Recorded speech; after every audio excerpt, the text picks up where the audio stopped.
আসসালামু আলাইকুম। শখের রান্নাঘর থেকে সবাইকে স্বাগতম। আজকে আমি মালাই কুলফি রেসিপি নিয়ে হাজির হয়েছি। বাড়িতে খুব সহজেই খুব কম উপকরণে কিভাবে মালাই কুলফি আইসক্রিম তৈরি করা যায় সেটাই আমি স্টেপ বাই স্টেপ দেখাবো। আশা করি সবারই খুব ভালো লাগবে। ভালো লাগলে প্লিজ চ্যানেলটিকে সাবস্ক্রাইব করবেন। তাহলে চলুন মূল পর্বে চলে যাই। মালাই কুলফি আইসক্রিম বানাবো। এজন্য প্রথমে একটা বাটিতে লিকুইড দুধ নিয়েছি 1/3 কাপ। আগে জাল দিয়ে ঠান্ডা করে নিয়েছি। দিয়ে দিচ্ছি কর্নফ্লাওয়ার 2 টেবিল চামচ। এখন ভালো করে নেড়েচেড়ে মিক্স করে নিব। মিক্স করা হয়ে গেলে বাটি এক সাইডে রেখে দিব। এরপরে চুলায় একটা প্যান বসিয়ে দিয়ে দিচ্ছি লিকুইড দুধ 2 কাপ মানে হাফ লিটার। আর দিয়ে দিচ্ছি গুঁড়া দুধ হাফ কাপ। যে কোনো ব্র্যান্ডের গুঁড়া দুধ নিলেই হবে। হ্যান্ড উইক্স দিয়ে ভালো করে মিক্স করে নিব। মিক্স করা হয়ে গেলে চুলা অন করে দিব।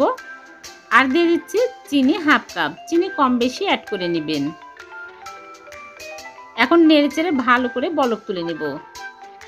আমি এখানে 5 মিনিট জাল করে নিয়েছি। এখন দিয়ে দিচ্ছি কর্নফ্লাওয়ারের মিশ্রণ। চুলা আঁচটা এই সময় একদম লো আঁচে করে অনবরত নেড়েচেড়ে ঘন করে নিতে হবে। যখনই দেখবেন এরকম ঘন হয়ে আসছে তখনই চুলা থেকে নামিয়ে নিতে হবে। চুলা থেকে নামিয়ে নেড়েচেড়ে ঠান্ডা করে নিব।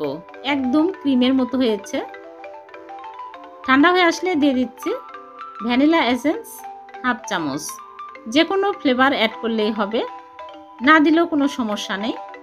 দিলে সুন্দর একটা ফ্লেভার অ্যাড হয় এই জন্য। এখন কফি কাপ নিয়েছি এখানে 4টা। এই কফি কাপগুলো যে কোনো মার্কেটে কিনতে পাওয়া যায়। আর কফি কাপ যদি না থাকে চায়ের কাপে অথবা ছোট গ্লাসও মালাই কুলফি বানানো যায়। এখন সবগুলো আমি তুলে নিচ্ছি। আমার এখানে 4 কাপ হয়েছে। এখন ফয়েল পেপার দিয়ে ভালো করে মুখটা সিল করে দেব।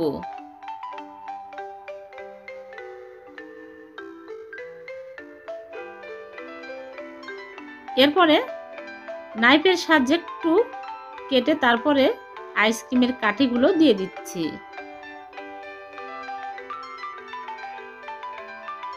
এখন আমি ডিপ ফ্রিজে রেখে দিব 8-9 ঘন্টা। 8-9 ঘন্টায় সুন্দরভাবে আইসক্রিম সেট হবে। 9 ঘন্টা পর আমি ডিপ ফ্রিজ থেকে বের করে নিয়ে আসলাম। দেখুন আইসক্রিমগুলো অনেক সুন্দর হয়েছে। আমি এখন খুলে দেখাচ্ছি কতটা মজার হয়েছে। খুব কম উপকরণে এই মালাই কুলফি বানানো যায়। খেতে অসম্ভব মজার হয়।